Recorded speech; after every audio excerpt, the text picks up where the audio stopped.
আসসালামু আলাইকুম প্রিয় শিক্ষার্থীরা, তোমরা সবাই কেমন আছো? আশা করি সকলেই ভালো আছো।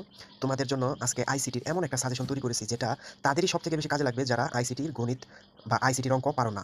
আমার এই সাজেশনটি সম্পূর্ণ থিওরি নির্ভর, মানে যারা শুধু থিওরি লিখে পাস করতে চাও বা পাস করার সহজ টেকনিক, আমার এই ভিডিওটি ফলো করতে থাকো বা দেখতে থাকো, তাহলে বুঝতে পারবে কিভাবে আইসিটিতে অঙ্ক ছাড়া পাস করা যায়।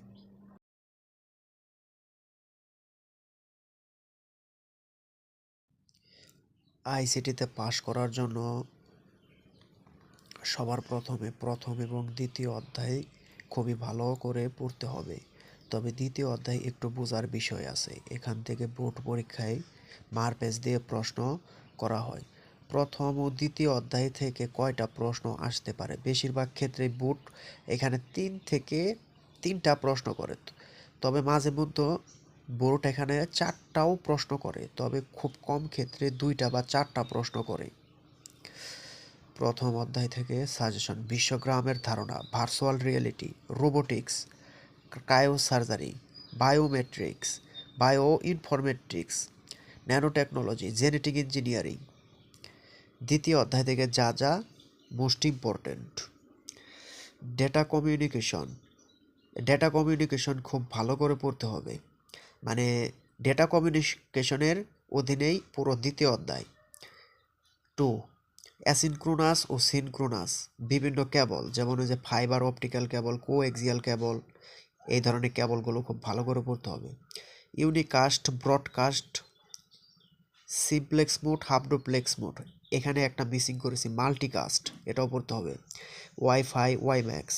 এখান থেকে সৃজনশীল এবং এমসিকিউ 2টা প্রশ্নই বেশি করে। Bluetooth, router, switch, mobile phone প্রজন্ম, মাইক্রোওয়েভ, নেটওয়ার্ক টপোলজি। এরপর অন্যান্য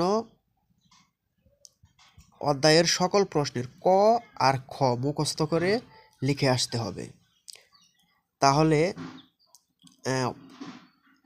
যদি 3টা প্রশ্ন দেওয়া হয় তাহলে টোটাল মার্ক হবে 9, এবং আগের 2টা থিওরি প্রশ্ন লিখলে ওইখানে 20 মার্ক, তাহলে 20 আর 9 হচ্ছে 29, আর পাস মার্ক হচ্ছে 17। তবে ঝুঁকি এড়ানোর স্বার্থে আরও একটি অধ্যায় পড়ার সাজেশন, সেটা হচ্ছে চতুর্থ অধ্যায় HTML, এবং এখান থেকে খুব কম সংখ্যক টপিক পড়ে 10 মার্কের অ্যান্সার করা সম্ভব। এখানে 1 নাম্বার চতুর্থ অধ্যায় ঝুঁকি এড়ানোর স্বার্থে আরও একটি অধ্যায় পড়ার সাজেশন। আমি এখানে 1 নাম্বারে দিয়েছি ওয়েব ডিজাইন পরিচিতি, বিভিন্ন ওয়েব কাঠামো সম্বন্ধে ধারণা, বিভিন্ন HTML লিস্ট শেখা, HTML এর টেবিল শেখা, প্লাস আরও অন্যান্য বেসিক। এখানে মূল কথা হলো বোর্ড এই অধ্যায় থেকে মাঝে মধ্যে HTML এর ট্যাগের ব্যবহার না দিয়ে শুধু থিওরি প্রশ্ন করে, যেমন ঢাকা বোর্ড 2024, তবে বেশিরভাগ ক্ষেত্রেই এই অধ্যায় থেকে